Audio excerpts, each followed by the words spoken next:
Hello everyone. Class 6 heritage math exercise 10.2 question number third of C दिया गया है।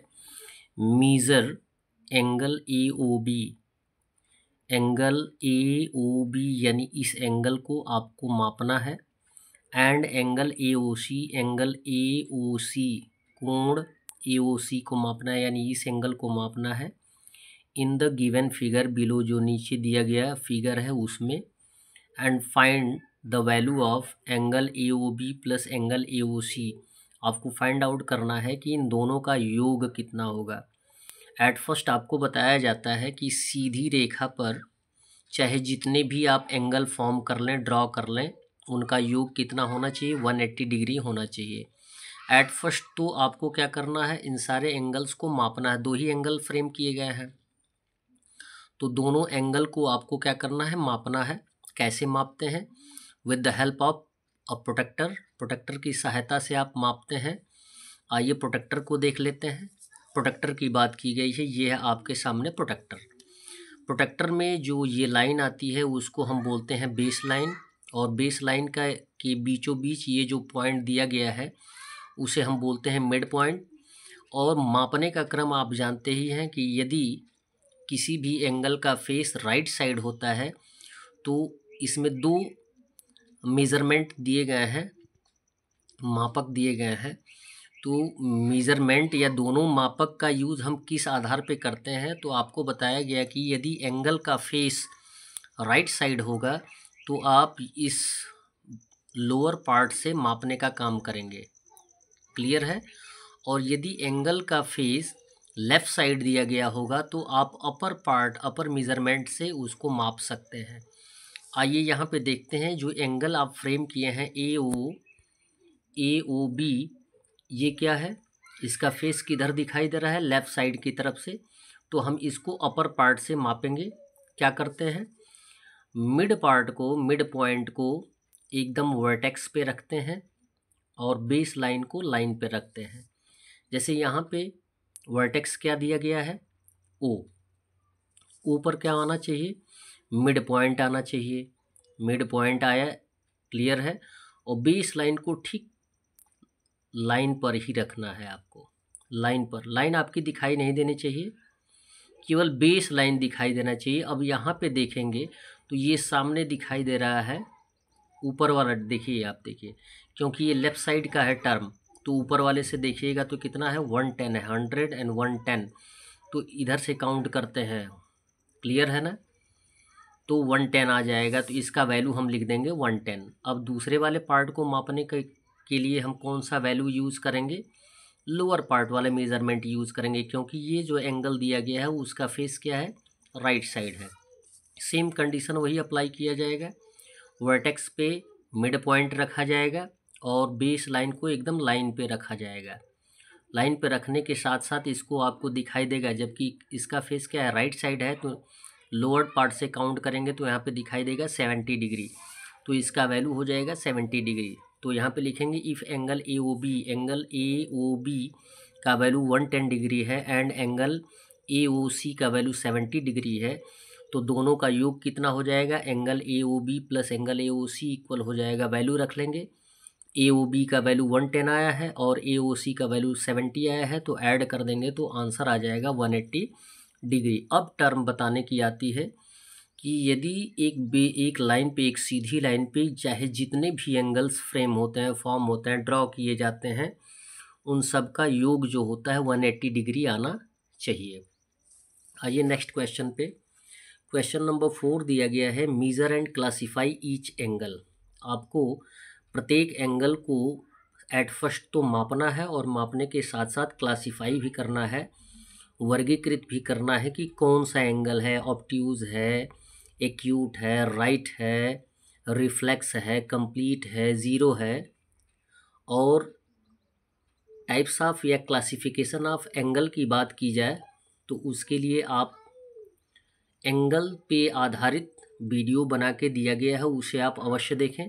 आइए इसको मापने का वर्क करें। मापने के वर्क के लिए आप एक प्रोटेक्टर लेंगे, क्लियर है, प्रोटेक्टर लेंगे और प्रोटेक्टर की सहायता से इसको मापेंगे।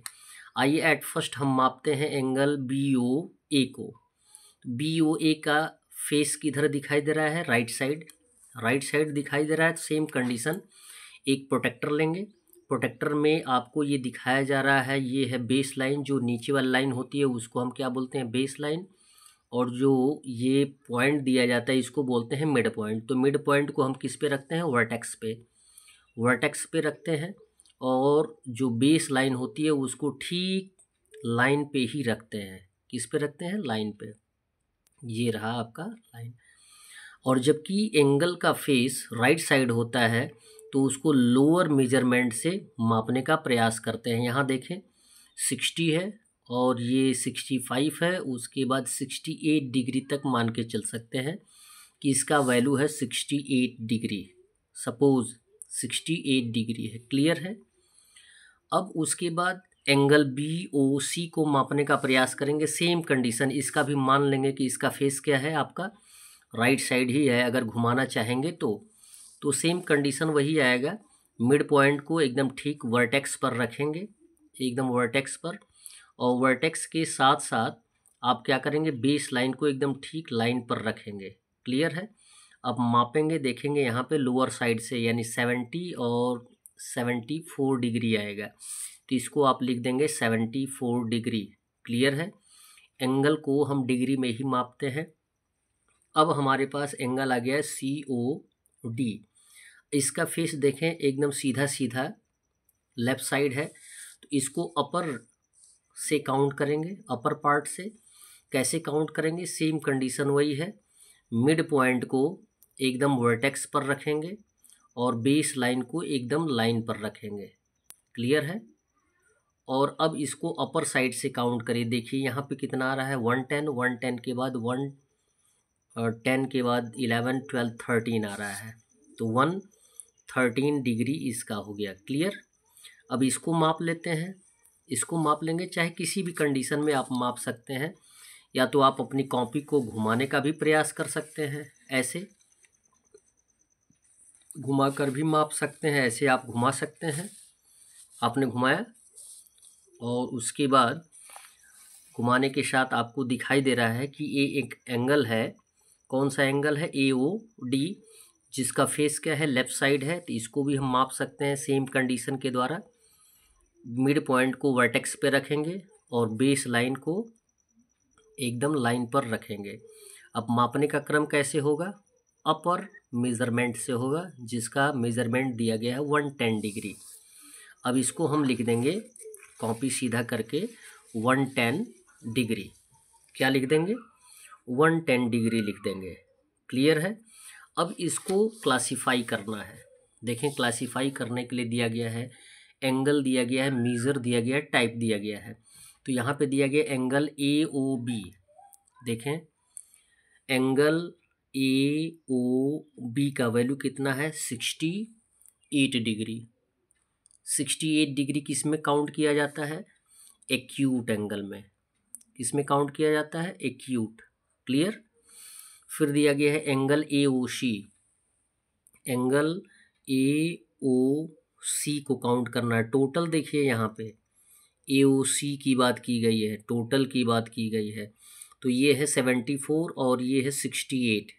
तो टोटल कर देंगे 74 प्लस 68, 68 प्लस 74 डिग्री जो होगा वो होगा 2 और 6, 7, 14, यानी 142 डिग्री होगा, जो कि 90 से ज़्यादा है। तो इसको हम बोलेंगे ऑब्ट्यूज एंगल।